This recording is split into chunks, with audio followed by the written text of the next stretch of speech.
Hi everyone, welcome back to our channel. So short చూసే ఇక్కడికి వచ్చారా అనుకుంటున్నాను. సో షార్ట్లో చెప్పినట్టుగానే అసెన్షియర్ కంపెనీ అనేది మనకి జాబ్ ఆపర్చునిటీ అయితే రిలీజ్ చేసింది. So associate software engineer job role అయితే జాబ్ లొకేషన్స్ వచ్చేసి బెంగళూరు, హైదరాబాద్, పూణే, బొంబాయి ఇలా చాలా డిఫరెంట్ లొకేషన్స్ అయితే ఉన్నాయి.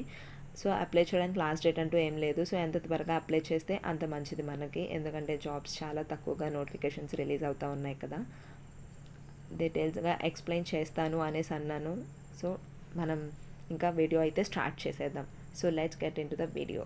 ఎలిజిబిలిటీ వచ్చేసి మనం all streams like BTech, BSc, MA, MTech, MS, MCA ఇలా అన్నీ ఉన్నాయి. But CSC and IT branches only friends. And passed out batches వచ్చేసి 2022 అండ్ 23 పాస్డ్ అవుట్ అయిన వాళ్ళు మాత్రమే. అండ్ అలాగే పార్ట్ టైం అయితే కన్సిడర్ చేయట్లేదు, ఫుల్ టైం డిగ్రీ ఉండాలి. అండ్ డిస్టెన్స్ ఎడ్యుకేషన్ వాళ్ళని కూడా కన్సిడర్ చేయట్లేదు. సో బీటెక్ ఆర్ బీఎస్సీ ఏదైతే ఉందో అది 4 ఇయర్స్లో కంప్లీట్ అవ్వాలా, 4 ఇయర్స్లోనే కంప్లీట్ అవ్వాలి మస్ట్ అండ్ షుడ్గా. ఎటువంటి గ్యాప్స్ అనేది కూడా ఉండకూడదు.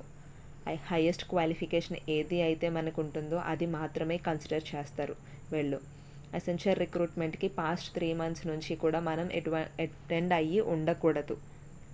డస్ నాట్ అపియర్డ్ అనేసి ఉంది. ఆ లాస్ట్ 3 months నుంచి అటెండ్ అవ్వి ఉండకూడదు.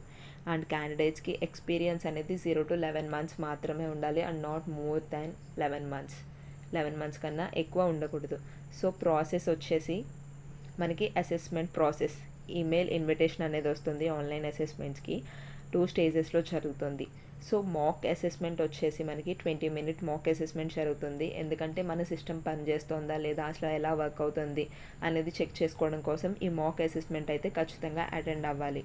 సో అసెస్మెంట్ 1 వచ్చేసి cognitive and technical assessment. 90 minutes ఉంటుంది కంప్లీట్ అవ్వడానికి. Cognitive and technical assessment includes 50 questions ఉంటాయి. Critical thinking and problem solving, abstract reasoning. Technical అసెస్మెంట్లో 40 questions అయితే ఉంటాయి. సో ఇక్కడంతా డీటెయిల్డ్గా మీకు చెప్తున్నాను. ఈ డీటెయిల్డ్ అంతా కూడా నేను మీకు లింక్ అనేది ప్రొవైడ్ చేస్తాను కదా, అక్కడ క్లిక్ చేస్తే ఇదంతా కూడా ఉంటుంది. ఒకసారి చదువుకొని అప్లై చేయండి. ఇక్కడ అప్లై నౌ కొడితే I already have an account ఉంటే కనుక ఓకే, ఆల్రెడీ మీరు ఎసెన్షియల్లో ఇంతకుముందు రిజిస్టర్ అయ్యి ఉంటే.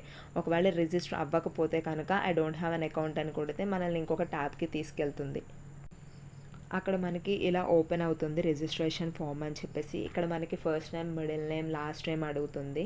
అది మనం ఎగ్జాక్ట్గా మెన్షన్ చేయాల్సి ఉంటుంది. వాళ్ళ చెప్పిన అక్కడ dos and don'ts before proceeding అని చెప్పి రైట్ మార్క్స్ ఉన్నది, గ్రీన్ టిక్ ఉన్నది మనం అలా చేయాల్సి ఉంటుంది. రాంగ్ ఉన్నది అలా చేయకూడదు అని ఉంటుంది.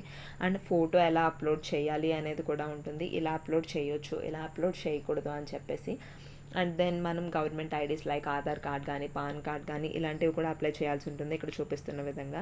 సో ఎలా అప్లై చేయాలి, అప్లై చేయకూడదని ఉంటుంది. అలా మనం అక్కడ చూపించిన ప్రొసెసర్ని ఫాలో అయిపోవడమే. సో ఈ వీడియో కనుక మీకు నచ్చితే లైక్ చేయండి, షేర్ చేయండి and do subscribe to our channel.